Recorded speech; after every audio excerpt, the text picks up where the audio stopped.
I am vlogging today. I haven't vlogged in a really long time. I know that last time I talked to you guys, I was on my 30-day challenge, but I got sick for 5 days and I was done. Bedridden, couldn't get out of bed, fever, coughing, you name it, I had it.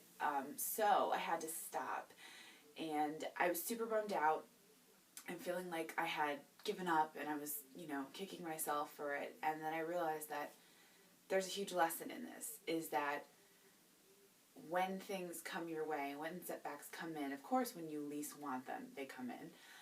They're there to teach us a lesson, and they're there to show us something that ordinarily we probably wouldn't have caught. So I think if you're still and you're focused and you're present, you're able to see these things and understand why they had to happen. For me, it was a good lesson because I realized that I am not good at not doing anything. I am a super productive person to the point where I think I'm overproductive. Like, I do too much all the time and burn myself out fast. And then I'm no good to anyone because then I'm sick in bed for 4 days. And that does nothing. So I think being able to listen enough to know when to back off, and then when to, I'm feeling a little energetic, I could kind of push a little bit more.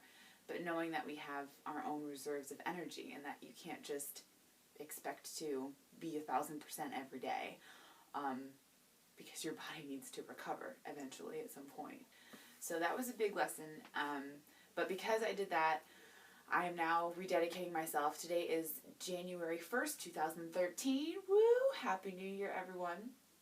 I hope you set really good resolutions, and I'd love to hear all about them in the comments below, what you guys set for your resolutions and how you want to meet them, or what you want out of this year, or what you want to leave behind from 2012, or all that good stuff. I definitely am going to rededicate myself to my challenge. Starting today, I'm doing a 40-day yoga challenge. We're upping the ante, and this time I'm just going to go at a nice pace and not do really tough classes all the time, because that can take a wear on you. So that's my challenge. Also, of course, eating really well and healthy, and meditating and doing prayers morning and night. This is my little altar behind me.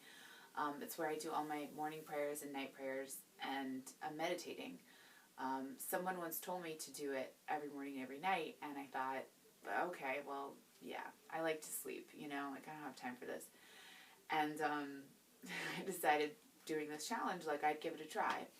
And I cannot now go to bed without doing it, and I cannot wake up and start my day without doing it. I feel completely silly or weird. The whole day is out of whack if I don't. It's the time to center, to refocus, and to align yourself with the divine, so that you can start your day and just let it flow, and not have to worry about if things don't, you're in the flow, everything's good, crazy stuff could happen, but as long as you took this 5 to 10 minutes in the morning to just be quiet and be still and receive, you're good, you're golden. So if you haven't already, you don't have a practice, you definitely should try your own little practice, whatever you believe in, whatever you worship. It could be a flower for, a tree, whatever it is, create a little altar for it. It could be on your desk at work, it could be anywhere. But having that sacred space and that sacred time is it's so important and so valuable, especially today, where everything's so fast and hurry up and noise everywhere. Once you get in your car in the morning, the noise just, it's there. So that's what I found out. Those are my resolutions, pretty much, is just to be authentically me, and to let that radiate out so that others can do the same, and that more authentic people are attracted in my life. And just more love, more bliss, more yoga, more acting opportunities, obviously, career-wise. But yeah, those would be my resolutions and the things that I really put out there into the universe to receive. And I usually do a vision board every year, and I've done one this year for the new year, and then I just forget about it usually, and it's crazy. Within the next couple months, things start like popping out of nowhere, because, you know, your heart is open and you're in a space where you're able to receive these things. So Happy New Year. I'm glad to be back. I promise to post a video in the next few days, letting you know what's going on in this yoga challenge and the things that I'm finding out or discovering. So have a beautiful and blessed day. Namaste. And I will talk to you soon. Bye.